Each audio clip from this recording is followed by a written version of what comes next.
Hey, Natasha, that's right. We're enjoying, if you will say, the calm before the storm. And it's a beautiful day out here at the Rose Garden where there's so many beautiful flowers around us. Taking a look at our current conditions right now, both Juarez and El Paso at 79 degrees. Las Cruces 78, as well as Deming. Silver City at 75 and TRC at 77 for right now. And believe it or not, we're actually cooler than we were this time yesterday. Guadalupe Pass 12 degrees cooler than this time yesterday. El Paso 6 degrees cooler, and Juarez 5 degrees cooler. And coming up in my full forecast, we're going to talk all about these windy days that we have ahead of us, some rain chances, and a cool down when we can expect that. I'll have all that coming up in just a bit, but for now, let's go ahead and send things back to the studio with Dawn and Natasha.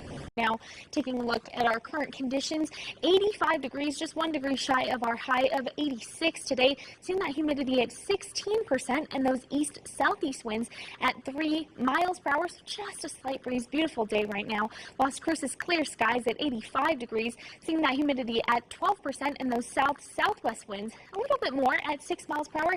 Just a slight breeze, but those gusts in Las Cruces actually just went down. Just check that out, but no more gusts around Las Cruces. Current conditions right now, very nice across the borderland. Alamogordo 84 degrees, Silver City 81, and Juarez at 86 for your current conditions.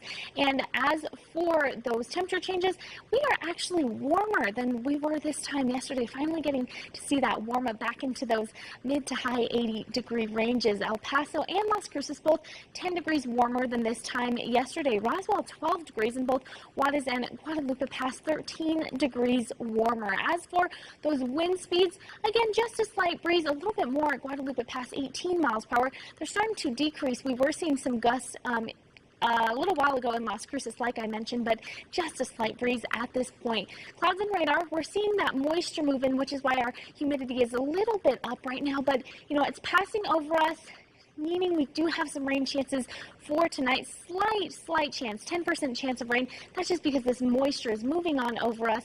Really not seeing anything other than those scattered sprinkles once again for your Saturday night. High temperatures for today, 86 degrees in both Juarez and El Paso, as well as Las Cruces, 72 in Ruidoso, and 82 in Truth or Consequences. As for tonight, yes, that 10% chance of scattered sprinkles later on in the night. Just a little bit of a cool night for us in those low 60s, but other than that, beautiful, nice night to be out. Now, El Paso 63 degrees, Guadalupe Pass 53, and Silver City at 47 for tonight. As for tomorrow, we clear up, and we do feel that breeze pick up.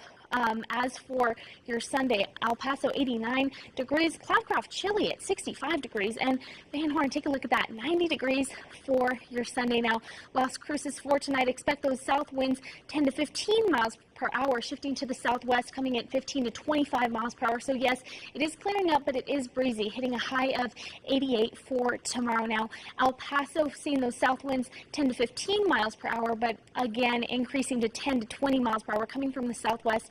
Tomorrow, seeing those clear skies, high of 89. So beautiful day, just a bit breezy in the borderland for tomorrow. And for the rest of those 9 days, well, there are those winds coming back on Monday all the way until Wednesday, and those thunderstorm chances Saturday all the way until next Monday. But other than that, our Sunday is looking pretty good. Daniel. Thank you. Still gusting at 24 miles per hour out at the airport. So yes, a gusty day.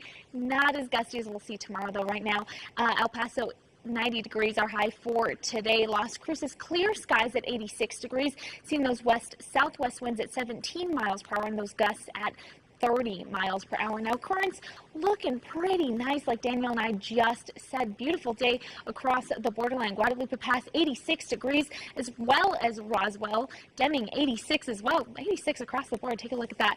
And TRC at 85 for current conditions right now. As for those wind speeds, yes, they are more apparent than they were this time yesterday. That is for sure. Las Cruces 17 mile per hour winds, Alamogordo 14, and TRC at 16 mile per hour winds. And yes, TRC picking up those 30 mile per hour gusts, as well as Ruidoso at 35 miles per hour, Deming at 25, and Alamogordo 26 mile per hour gusts for right now, which those gusts are expected to decrease as our evening goes on, but it's still going to be breezy. Now, clouds and radar, those traces of scattered showers, they cleared us already, so no chances of rain for the rest of our evening. That's some good news for you.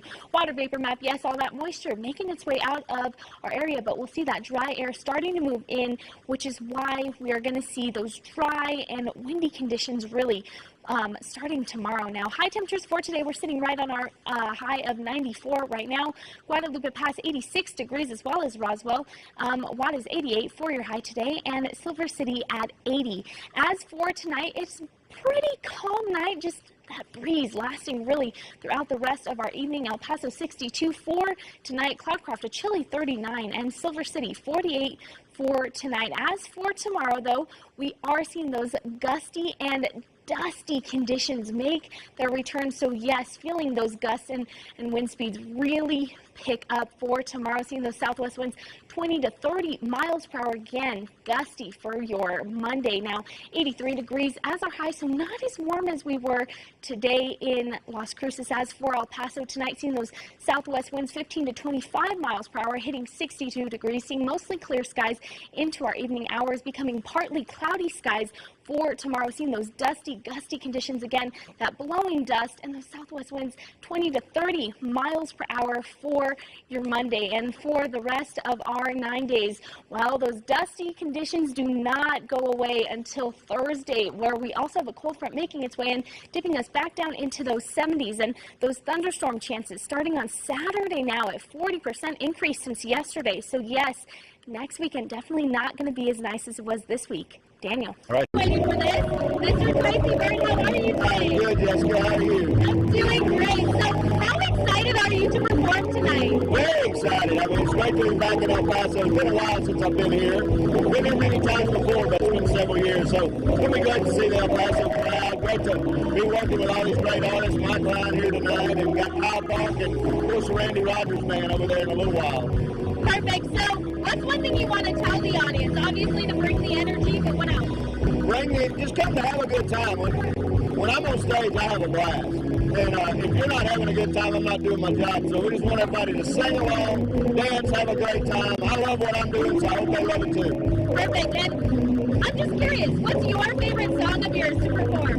Oh, probably Watermelon Crawl. That's the fan favorite, and that seems to get the crowd going the most. Perfect. And then anything else you want to tell everyone that's planning on coming tonight, or maybe hasn't quite made up their mind yet? Make your mind up. Get out of here. It's a beautiful day. The winds are gone, and we're on a great show here. Perfect. Well, thank you so much for joining us. Mr. Tracy Bird, everybody. The governor of New Mexico visiting the U.S.-Mexico border for the first time since the National Guard was deployed to the border by President Trump. News Channel 9's Jessica Nevarez reports from Santa Teresa.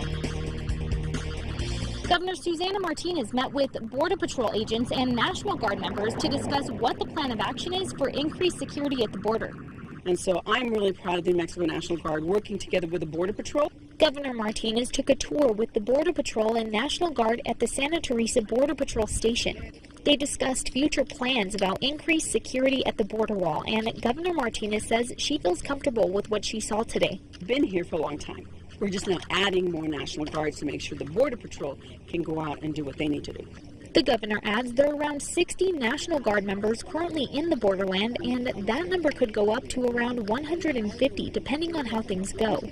And as for how long you can expect to see them here, she didn't have an answer for that. A clear idea of how long someone is going to be here. You know, it's a constant checking and making sure that things are working and that they are fulfilling the responsibilities that they have as National Guardsmen and women here. The New Mexico National Guard members were required to have additional training with the Border Patrol to learn their rules and regulations, something that Guard members think will be beneficial for everyone. Well, I think any time you can free up an agent to get them out on the line is probably beneficial to them accomplishing their mission. I mean, we're here in a support role, they're the lead, and that's the way we're going to approach it. Coming up at 6, I'll tell you what Governor Martinez says about how people should feel here in the borderland about seeing more members of the National Guard in uniforms. Reporting in Santa Teresa, Jessica Nevarez, News Channel 9. As we mentioned, today marks the 19th anniversary of the Columbine High School shooting. Students across the country taking part in a walkout against gun violence. Here in the borderland, students are making sure their voices are heard. News Channel 9's Jessica Nevarez reports. A 30-minute walkout sparked by one Burgess High School student who says she knew she had to speak up in order to have more than just her voice heard. There you go. No matter how small we are, we still matter. Mia Cadena, a student at Burgess High School, helped organize today's walkout. She says it's important for her peers to know that their voices matter, especially right now. I've always advocated for what I believed in, and I do believe that we do need to do something. The students memorialized the 13 killed at the Columbine shooting that happened on this day 19 years ago, with 13 empty desks and a single rose on each of them. Cadena says it's important to keep the memory of these students alive. You sit in these your whole entire educational careers, and that 13 of them were left empty after Columbine. Although some voiced their opinions on stricter gun control laws, others like Burgess senior Edgar Singales didn't agree that guns are the issue. He says that he felt the walkout pushed a Democratic agenda. They're taking advantage of the fact that a lot of kids don't like to be in school to go ahead and push that agenda, because I can bet you that a lot of people that were here today didn't even want to come, they just wanted to get out of class. The walkout included speeches from different students and a special appearance by Veronica Escobar. And coming up at 6, I'll tell you what Escobar's message was to the students. Reporting in East El Paso, Jessica Nevarez, News Channel 9. I don't have to wake up, 2, 3, 4 in the morning and see him there hunched in pain anymore. Christina Armstrong was making wedding plans with her soon-to-be husband, Adam Garcia. Now, she's preparing for his funeral. Adam passed away on Wednesday after years of fighting cancer. Looking back, Christina says it always hurt to see him in so much pain. But when he was alive, I always told him I would see him in pain all the time, and I would tell him, baby, if I could take your pain and your cancer, I would. And now I'm keeping that promise. I'm taking that pain from him. But while making funeral arrangements just one day after his passing, the unimaginable happened. Her home was broken into. All his pills, all of it is gone. The robbers taking TVs and jewelry, but beyond the material things, Adam's phone is now gone. In it, pictures and text chronicling their life together. Moments in time, Christina says, are irreplaceable, especially now. That was what was going to get us through a lot of this, was seeing the stuff that he took. He was very, very full of taking pictures and videos and his music, and it's gone. Christina works at Lorenzo's Italian restaurant in Las Cruces. When her boss, owner Vincent Vaccaro, heard what happened, he decided to take action by taking donations for her at the restaurant. This girl, she's been with us a while, and we all watch out for each other, and we do have a family atmosphere here, so the idea is that we start helping her out in any way we can. Christina says every little bit helps, but she would do almost anything to get the phone back. This was not a robbery like for money. We will give any amount of money for our memories back. In Las Cruces, Jessica Nevarez, News Channel 9. Viral pictures of a dog with ticks. You may have seen this on your Facebook feed. News Channel 9's Jessica Nevarez joins us with more on the uptick of ticks in El Paso County. Here at the Country Club Animal Clinic in West El Paso, the vet tells me they're seeing more and more animals with tick-related cases, and that's because we didn't have a hard freeze this winter, so the tick trouble in El Paso is just beginning. It's, it's always sad to see that somebody lets these little guys get in this situation. Loretta Hyde has worked at the Animal Rescue League for more than 20 years. During that time, she's cared for thousands of animals. This puppy that showed up last week was one of the worst cases she's ever seen. You know that puppy belonged to somebody. Hyde tells me the 5-month-old puppy was abandoned, and when a Good Samaritan brought him in, Little Bit was covered in ticks.